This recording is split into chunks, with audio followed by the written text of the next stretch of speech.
But how are you not into dong if you're jerking off 4 feet from dong heaven? I just love the idea of, because I go in there and so now I'm in my own little private cubicle, and then my spank bank is free to go wild. So then like the thoughts of like the ladies of my past come into my head, and I know it. And the best part is when someone actually walks in that shower while I'm there, because I'm like, you have my sperm on your foot. Oh my God. But doesn't the amount of dongs you've just seen override your spank bank? Nah. You must have an amazing spank bank. I do. I can't think of anything ever. I think of like my wife doing dirty things to me. Like all my fantasies involve her. Yeah.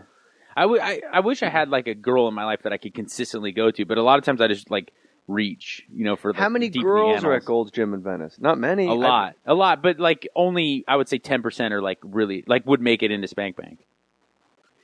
It's fascinating. If you're a gay guy, you walk into the locker room and there's just cocks everywhere. So much. And guys are stretching, talking, they're naked, like it's just very casual Friday.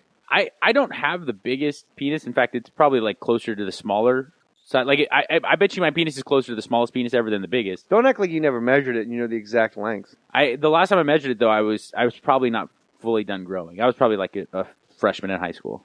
Right. And I use the Adam Carolla system of measurement where I go 2 inches south of butthole to 1 inch beyond the tip. Oh, no. Yeah, so it's like... I go from the top... I get a ruler and I just lay it right along the top like a level. Okay. Or you can go... What do you... I've seen your penis, Jay. Or you push... Soft. Or you push the ruler against your balls. You got to go like, what is actually going inside a human? That's what counts. Right. Like if you got a massive amount of cock, but your balls make it so you can't fit it into anything, that doesn't count. 98% of my penis goes inside. Yeah. So like it's not much, but what I have is being used. So you had a 4-inch penis when you measured it? No, but not much bigger. I can't. How old are you? 32. You're 32 and you haven't measured. You just haven't picked up a ruler. No, because I feel like it's like ignorance is bliss. Why ruin the dream? Because I feel like I can comfortably say without lying to myself, like, yeah, it's like 6 inches right now. But if I were to measure it and it's not close to it, then I have in my head an actual number. Right now, I can just go around with that window of error, that margin of error. Fine, will you grab a ruler? She'll straighten it out. I'm way too soft right now because I blew a load like an hour ago at the gym. What did you work today at the gym? I did a lower body workout. Apparently you did. Yes. Start with lower. You started with your toes and you ended with your cock. Time out. No, not like this. I could talk about this all day. You were getting right to the point of the Deacon Jones story. Thank you. That is the biggest complaint about the podcast. Is we get sidetracked. You were right at the big payoff. But then you're like, well, when I was jacking off at the gay gym today. That's not true. Nikki walked in right when you were, and he looked away. You said he looked away as if like, I can't believe this motherfucker asked me this. And yeah, you're correct. So Deacon Jones looks away and he goes, man. And he looks like he's not going to answer me. And I'm like, oh my God, like I brought shame, like something weird. And he looks at me and he goes, I don't like to talk about it, Jay Mohr's. Got that shit in Korea. And I'm like, oh my God. I go, I didn't know you were in Korea. He goes, they called me Chink a Minute. I killed a motherfucking Chink a Minute Jones. You go to North or South Korea. Shit. You fly over in a motherfucking airplane, you stick your head out the pilot window and yell, Chink a Minute, and those motherfuckers will run for the hills, because I'm still a fucking threat. Meanwhile, there's a Korean girl, like they're all there. Like they are waiting on him hand and foot because he's giving them scholarships, and because they're Asian, I'm guessing to go to UCLA. Right. It's not like, here's your ticket to San Jose State. Yeah. Beat it. 5 North, Asian. Get on the 5 Enjoy North. UC Santa Cruz. Yeah, don't look back. 5 North. Have a ball. So he goes, Chink a Minute. And I go, all right. And like, I'm trying to get out of the conversation because it's super uncomfortable because there's all Korean people there. And he goes, shit, Chink a Minute Jones. I don't give a fuck. I killed a motherfucking Chink a Minute. I killed a motherfucking Chink a Minute. You know what a fucking minute is? And he leans into my face. He goes, and it's like, he's been drinking vodka since like 3. He's like, Newport 100. He goes, you know what a minute is, Jay? I killed a fucking chink every goddamn minute. That's why I'm still a threat, goddammit. I'm like, okay, like, he's getting fucking heated about this shit. Like, I brought up some horrible, horrible Korean War memories for Deacon Jones. I help this Korean girl and boy and girl. There's 2 girls and a boy that are Korean.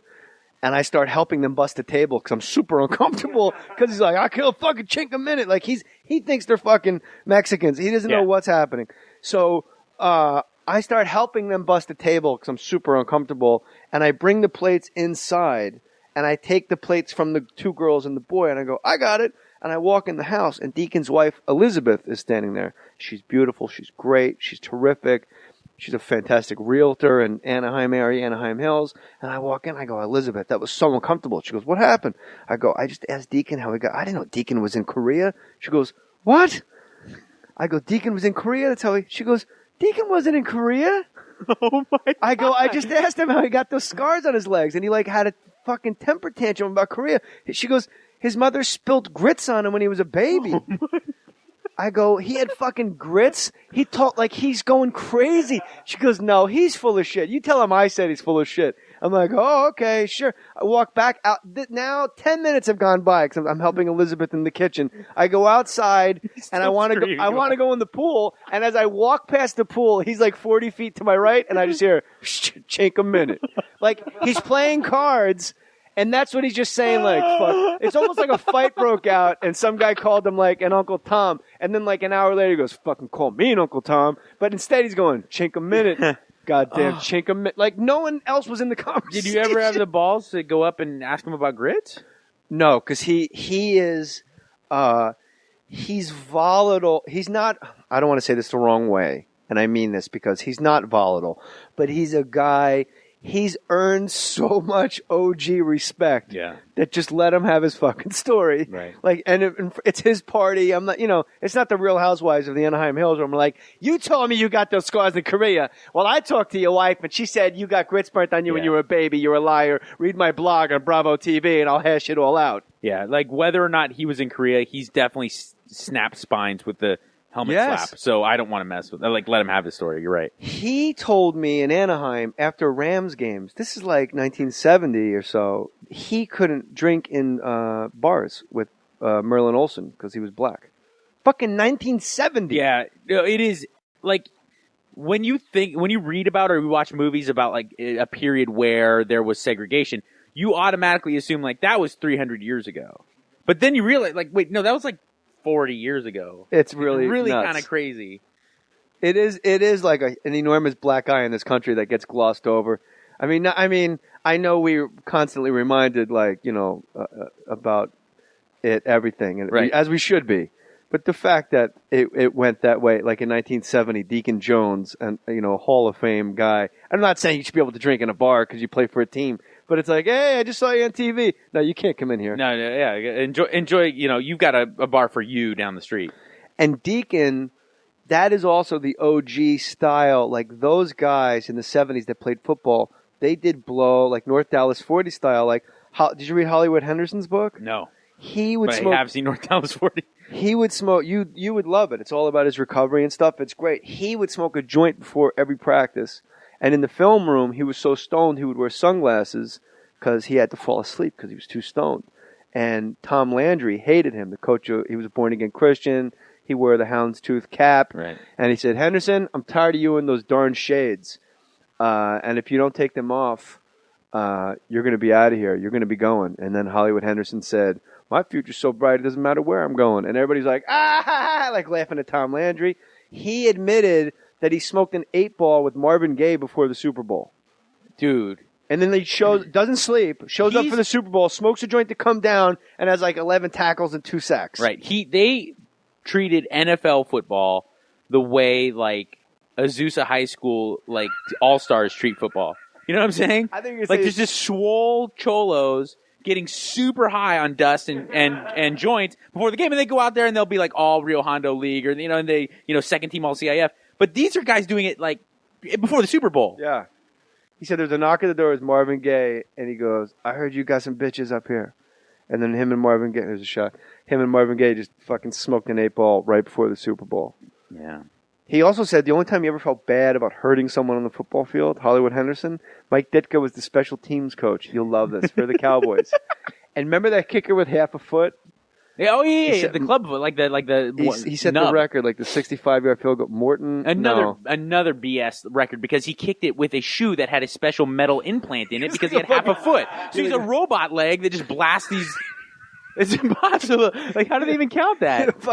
They had a blacksmith shoe him. That's like me saying I have the world's most lethal right hook, but the entire front 2 inches of my hand is pure steel. It's titanium. Yeah, and I'm going to smash you with it.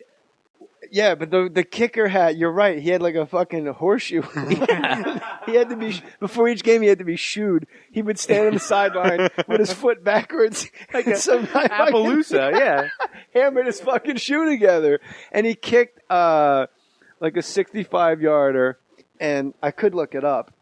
But he said, Mike Ditka in the film room said, all right, everyone look at this. Every time this cocksucker kicks the ball off, he sticks his nose in the pile at the end of the play like he wants a piece of the action. Henderson, opening kickoff, you get your lane. I want you to take this cocksucker out. I'm tired of it.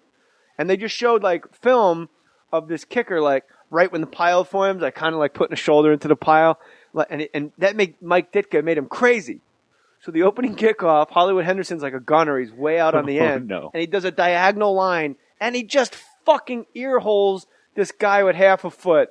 And something happened where like everybody jumped on top of Henderson, and there was like a big pile. And Hollywood Henderson said, what no one realizes, because everybody was obsessed with his foot because he was a kicker, was he only had half an arm too. Oh my God. Like you didn't even know it. No. Right. And he said at the bottom of the pile, the guy kind of wiggled his way out between shoulder pads and helmets, and he got like his torso out of the pile. And he waved his like baby arm at Hollywood Henderson, and he goes, "You're a real fucking man, Henderson. You're a real man." And he said he looked over his shoulder. He's got like this little baby arm, and he realized I just attacked a cripple. Yeah. And then in the next paragraph, and then in the next sentence, he goes, "But he did miss a field goal and 2 extra points, so fuck him." Yeah, that's a good point. And also, I'll tell you firsthand, you smoke enough crack, you'd kick a fetus in the head and not feel bad about it.